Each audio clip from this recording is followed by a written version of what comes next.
Hey guys, welcome back. I've got like 5 deer right over here just chilling while I'm recording a YouTube video. It's so cool. Anyways, I want to talk to you guys about this concept I came up with last year on my YouTube channel. I did a video right here on my kid's fort. It was called the stock market's rat tail. Now, I'll tell you what, I didn't get many views on it, and I probably won't get a lot of views on this one, and that's okay, no big deal.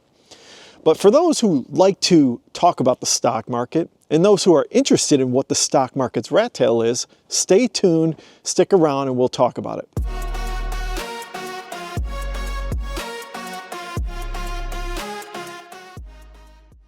Now, if you guys want to know this little secret that not a lot of people talk about, it's called the stock market's rat tail. I made it up, okay? I made it up for this channel, and maybe I'll make a t-shirt out of it someday. This is a concept I made up when I've looked at stock market charts for the last couple years, and I zoom out, okay? I zoom out on a chart going back 10, 20, 30 years, all right? And the best chart to look at this with is Apple, okay? Apple stock is, again, at all-time highs. Now, if you zoom out on Apple, you're going to see a chart that's going to look like this. It's going to be a sharp vertical drop, and then at the very bottom is this long, flat tail, okay? Now, this flat tail is hard to understand. When you look at it, you don't think that there was volatility there, okay? You don't think there was because it looks flat. But if you zoom in on that, you'll see that the waves in the stock chart were probably, 10, 20, 30, 40%. That's typically how stocks move, all right? Even Apple sometimes can move 20, 30%, depending on what's going on in the economy. But when you look at how flat that is, what that represents is 2 things: stock buybacks and dividends, and stock splits, okay? Stock splits are kind of something that's similar to a dividend, but not really, okay? But it does have something to do with why that stock chart looks so flat. And what the stock market's rat tail is all about are all the holders who are long-term holders in a stock, okay? This even applies to the S&P 500, not just Apple. These holders that have been in here for 20, 30 years, they're falling down this rat tail, okay? They're going down this tail, collecting dividends, getting stock splits and buybacks. And what buybacks do is it increases the price, typically, because there's less shares to sell. If there's less shares to sell, the bid is usually going to keep going up on the stock, okay? If it's a good quality company. Obviously, you got to have that for this to occur, all right? Now, what happens is when you get a dividend, your cost basis goes down. So let's say you bought Apple at $100, okay? And you get dividends every single quarter, a dividend here, a dividend there. Your cost basis, because you're getting free dividends essentially, goes down a little bit more, a little bit more. And before you know it, maybe you're at 90 bucks. Before you know it, in 10 more years, you're at 80 bucks. In 10 more years, you're at $70. And what happens is you keep sliding down that rat tail all the way down to pennies almost. If you have enough shares and the dividends are really good and the stock buybacks are good and the stock splits happen, you'll get down to less than, $1 sometimes. It just depends on what happens with the stock. Even with Tesla, I started my journey with Tesla at, I think it was $2.47 a share. And this was 2 splits ago. So now my cost basis is $22. And then the next stock split, well, you'll probably cut in half. Maybe I'll be down to $11. And then that tail is going to get long and flatter as time goes on. And if they issue dividends, maybe in 10 years, Tesla will finally issue a dividend, and then I'll just add more shares to my account, and it'll lower my cost basis a little bit this quarter, a little bit more, a little bit more, a little bit more.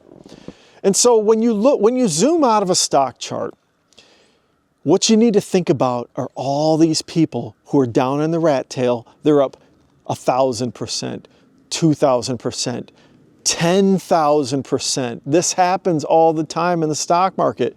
And if you zoom out even far enough to Apple, you can see it at 100,000%. I saw an article just the other day. I think it was like an original owner of Apple.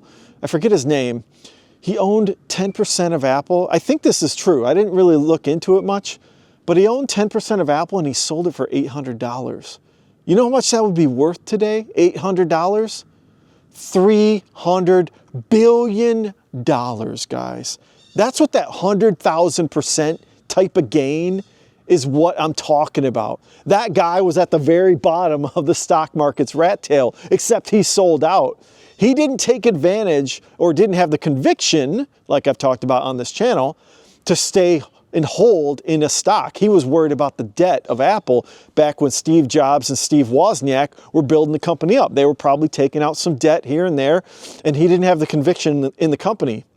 Well, that was a $350 billion conviction miss, you know, if you ask me. He would have been part of that stock market's rat tail the entire way. He would have been at the very end of the tail where it's whipping around, you know, a little bit left and right, but it's not whipping around up and down. You don't feel the movement of Apple stock when it's way up here at like 280 a share or whatever it is today. I don't feel it, honestly. I barely look at my Apple stock. I'm down in the rat tail. I'm down back at 2011. I put in $6,000, and you know what it's worth now, guys? It just crossed over the $100,000 mark from 6K. I'm up to 100,000. I'm up 1,100%. And maybe in 10 or 20 years, maybe I'll be up to 2,000%, maybe 3,000%. We don't know. You know, Apple is still a great company. They could still build some great features for their phones. Maybe they'll come out with some new hardware. Who knows what it is? And I hope I slide even further and further down the rat tail when it comes to Apple. They'll probably have more stock splits. They'll probably have more dividends. And guess what? They have $100 billion in stock buybacks this year. They declared that. So it wouldn't surprise me if that stock keeps going up and up and up, and they'll do another stock split, all that jazz.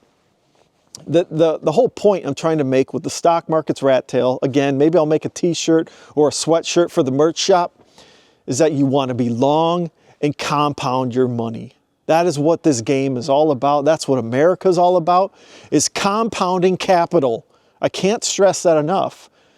And only 10% of the people out there in the world actually take advantage of this US stock market. You know, most people don't invest. I get it. Like, times are tight, times are rough. It's hard to do it. You got to plan for the future. I talked about that in a previous video.